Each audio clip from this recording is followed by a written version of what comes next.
여호수아 24장 25절부터 28절 말씀 교독합니다. 오늘 말씀은 여호수아가 주도하여서 이스라엘 백성과 하나님 사이에 언약을 맺는 것을 내용으로 하고 있습니다. 우리가 하나님 말씀대로 잘 살겠습니다. 이 말씀대로 살겠습니다 하고 언약식을 하는 겁니다. 이 언약식은 원래 출애굽해서 시내산에서 모세가 율법을 받을 때에 말씀을 받을 때 그 말씀을 받고 그 산 아래에서 이스라엘 백성과 하나님 사이에 이미 했습니다. 그 선조들이 이미 광야 생활을 시작할 때 하나님과 이 언약식을 했거든요. 그런데 그 언약식을 또 하는 겁니다. 그러니까 후대 세대는 그 하나님과 언약식을 하지 않았거든요. 그러니까 이제 후대 세대는 가나안 땅에 정착해서 이제 가나안에 살아야 되잖아요. 그리고 선대 세대는 광야 생활을 했고, 그래서 광야 생활 가운데 언약을 맺은 거, 언약식 한 걸 가지고 살았거든요. 근데 이 후대 세대가 이제 가나안 땅에 정착할 때도 이 하나님 말씀을 지키며 사는 것이 필요하다. 이것을 교육하기 위해서 언약식을 또 하는 겁니다. 그래서 이것을 언약식을 다시 한다, 갱신한다, 이렇게도 이야기를 주석가들은 하고 있습니다. 어떻든 이 언약식은 여기 보면 여호수아가 백성과 더불어 언약을 맺었다, 이렇게 이야기해요. 그러니까 주체가 여호수아하고 백성이라고 표현은 되어 있잖아요. 그런데 이건 더 정확히 말하면 여호수아가 백성들을 주도하여서 언약은 하나님과 맺는 거죠. 하나님과 맺는 건데 말을 그렇게 표현을 했습니다.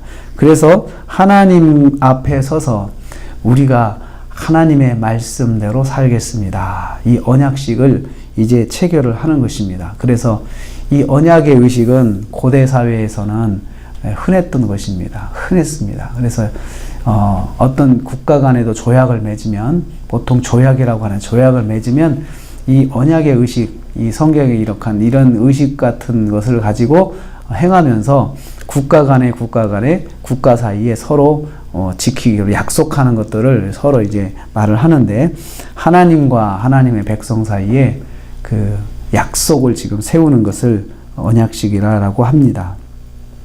이 땅에 살면서, 우리가 이 땅에 살면서 하나님만 섬기겠습니다. 이 약속이 핵심입니다. 그래서 하나님을 섬기는 신앙이 다음 세대에도 전달되도록 지금 여호수아가 마지막으로 이 백성들을 교육하고 있습니다. 그러니까 신앙의 대못을 박는 겁니다. 그래서 이 언약식을 하면 이제 이 언약식이 모든 세대에 영향을 미치게 되거든요. 그리고 그 가나안 땅에 사는 세대들이 이제 이 구전으로 계속 하나님과 우리는 언약을 맺었다, 이것을 가르쳐야 되고, 그래서 이 언약식에 대해서 확실하게 지금 성경이 기록하고 있습니다. 다음 세대가 하나님만 섬기도록 영적인 교육을 하고 있는데, 우리한테도 그런 사명이 있습니다. 우리의 자녀들도 하나님 말씀대로 살도록 그 신앙의 교육을 확실하게 해야 되는데, 이것이 바로 언약식입니다. 증거가 되는 도를 다시 한번 세워서 확약을 합니다. 26절 말씀 보면 먼저 여호와의 모든 말씀을 율법책에 기록했다 그랬습니다. 말로 하지 않고 글로 남기는 거죠. 글로 남겨가지고 이것을 보관을 하고요. 그리고 영적 지도자인 이 하나님의 종들, 제사장들이 이제 이 말씀을 꺼내서 계속해서 백성들을 교육하고 또 훈계하고 그래야 되는 것이죠. 그래서 후대에게 정기적으로 불러다가 읽어주는 거죠. 이 언약의 말씀이 이거다라고 읽어주기 하는데, 그것을 꺼내서 읽으면 하나의 권위가 되잖아요. 권위가 되니까 이제 그 말씀을 기록을 하는 것입니다. 그리고 나서 후손들에게 계속해서 들려주라는 거예요. 읽어서. 말로 하지 말고 이 책을 꺼내서 읽어주는 것을 이제 목적을 하고 기록을 하는 것입니다. 그런데 이제 열왕기서나 역대서, 이렇게 사무엘서 이렇게 보면은 이 율법책을 이제 하도 안 읽어줘가지고 이제 백성들이 잘 모르는 거예요. 나중에 열왕기서 가면은 율법책 잊어버려가지고 율법책 없이 그냥 백성들을 지도하는 거죠.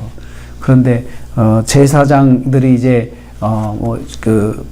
재단을 청소하다가 정리하다가 또 리모델링 하다가 그러다가 율법책을 구석에서 발견하기도 하고 이런 일도 일어나는데 얼마나 말씀을 가까이 하지 않으면 그렇겠습니까? 그러니까 백성들이 말씀을 떠날 수밖에 없죠.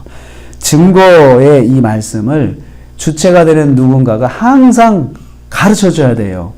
그리고 강제로라도 알려줘야 되거든요. 하나님의 말씀 이거다라고 하는데 제사장들이 율법책을 분실해가지고 제사장들부터 그 말씀을 모르니까 백성들이 알 턱이 없죠. 그러니까 하나님의 말씀을 떠나는 거예요. 그러지 않도록 확실하게 기록하고 그리고 나서 큰 돌을 가져다가 성소 곁에 있는 상수리 나무 아래다가 딱 세워놓고 그리고 거기다가 증거 돌이다라고 선포를 하게 하는 거예요. 이 돌을 그 돌 앞에서 같이 선포를 하는 거예요. 증인이 필요한데 사실은 국가 간의 조약에도 증인이 필요하거든요. 증거에서 증거되는 거 필요한데 사람이 증거가 안 되고 왜 돌이 증거가 됩니까? 사람은 죽잖아요. 그건 증인이 없어지잖아요. 그러면 그 사람이 없어지면 우리가 언제 그랬냐? 이렇게 할 수 있잖아요. 그래서 그러한 것을 방지하기 위해서 상징적으로 큰 돌 앞에서 선포를 한 거예요. 그래서 이 돌이 다 들었다. 이 돌이 다 들었다고는 이 돌이 들었다고 하는 것을 증거의 돌로 해가지고는 딱 세워놓는 거예요. 그러면서 성전 옆에다가 세워놓는 거였어요. 성소 옆에다가. 그러면 성소에 올 때마다 그 돌을 보게 되잖아요. 백성들이. 그러면 그 돌이 뭐냐? 이제 처음 보는 아이들은 질문할 거 아닙니까? 아버지 저 돌이 뭡니까? 그러면 그 돌은 저건 증거돌인데 우리 조상이 우리가 하나님과 하나님의 말씀을 지키고 살겠다고 약속한 것을 증거하는 돌이야. 이 돌이 있는 한 우리는 하나님과의 약속을 지켰다는 것을 항상 알 수가 있어. 이렇게 교육을 하겠죠. 증거들을 세워서 영원한 증거가 되도록 그래서 우리가 영원히 지키겠습니다. 이것을 결심하게 하는 것이 증거돌입니다. 변치 않고 말씀에 순종하는 삶을 살도록 증거들을 세워서 돌을 세워서 교육을 하고 있는 거예요. 우리도 참 기도할 때 자녀들이 말씀 안에 살도록 그게 기도 제목이죠. 그런데 정말 증거가 되게 자녀들에게 증거가 되게 하는 그런 증거가 되는 돌이 있게 하여 주옵소서.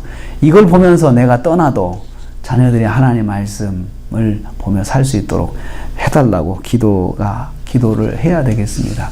증거도를 성경책을 남기는 게 어떨까요? 그런 생각이 들어요. 어머니의 성경책이다 하면서 그것을 자녀들이 보면서 믿음을 세워갈 수 있도록 그런 생각을 교육을 해야겠다. 이런 마음이 필요합니다. 이를 통해서 신앙은 변치 않아야 된다. 이것을 말씀하고 있어요. 변치 않고 계속해서 다음 세대도 이어져야 한다라고 이야기를 할 수가 있습니다. 서양에 가면 저 인도네시아의 기독교 지역에 갔더니 가서 예수 믿는 사람들 만나서 신앙생활 얼마나 했습니까? 물어보니까 저는 3대고 제 자녀가 있으면 4대째인데 저는 4대째 신앙생활 하고 있습니다. 근데 거기는 400년의 역사가 있으니까요. 그 사람들은 우리 할아버지 저는 우리 집은 400년 동안 예수 믿었습니다. 이렇게 이야기를 하더라고요. 그러니까 그 교회가 지금도 남아있는데 그 인도네시아가 무슬림 지역이지만 기독교들이 신앙인들이 사는데 가면은 그냥 수백 년 된 역사를 가진 교회들이 건물이 이렇게 있고 그리고 성도들이 그런 성도들이더라고요. 신앙을 이어서 지켜나가는 거 이게 참 우리 세대의 숙제입니다. 우리 한국교회의 숙제이기도 합니다. 그래서 그러려면은 하나님과의 약속을 그 믿음의 약속을 꼭 지켜야겠다. 이것을 교육해야 됩니다. 그리고 우리도 그렇게 생각하고 기도해야 됩니다. 신앙의 약속은 반드시 지켜야 한다. 한번 하나님 믿고자 했으면 그 믿음이 변치 않도록 해야 된다는 거죠. 한번 믿었으면 끝까지 믿는 거죠. 하나님 앞에 우리가 약속을 했으면 그 약속 끝까지 지켜지도록 해야 되는데 문제는 다음 세대입니다. 그래서 다음 세대가 하나님 말씀 안에 서도록 우리가 기도하는 것 잊지 말아야 합니다. 그리고 특별히 다음 세대가 그 하나님 말씀 안에 살도록 하려면 성경 말씀이 남아 있어야 돼요. 그래서 말씀을 기록하여서 그리고 보관했잖아요. 그리고 또 증거의 도를 세웠잖아요. 하나님 말씀으로 가르쳐야 되는 거죠. 그 증거의 돌은 확신을 주는 거야. 우리가 했지. 리마인드 시키지만 실제로 가서는 말씀을 보면서 믿음을 지켜나가야 진짜 믿음이죠. 아니면 다른 지역 가면은 또 교회는 있는데 말씀이 없으니까 신앙이 이상한 신앙이 된 거예요. 토속 신앙이 된 거예요. 토속 신앙하고 교회하고 섞여져 있는 그런 잘못된 신앙들을 또 다른 데 가면은 이렇게 보게 됩니다. 말씀이 없으니까 그렇거든요.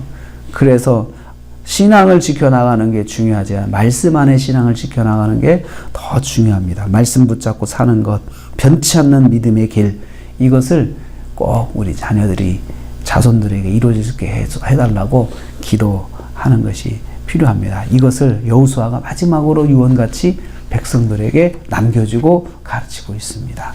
오늘도 우리가 하루를 삽니다. 우리는 첫째, 하나님과 약속 변하지 않아야 됩니다.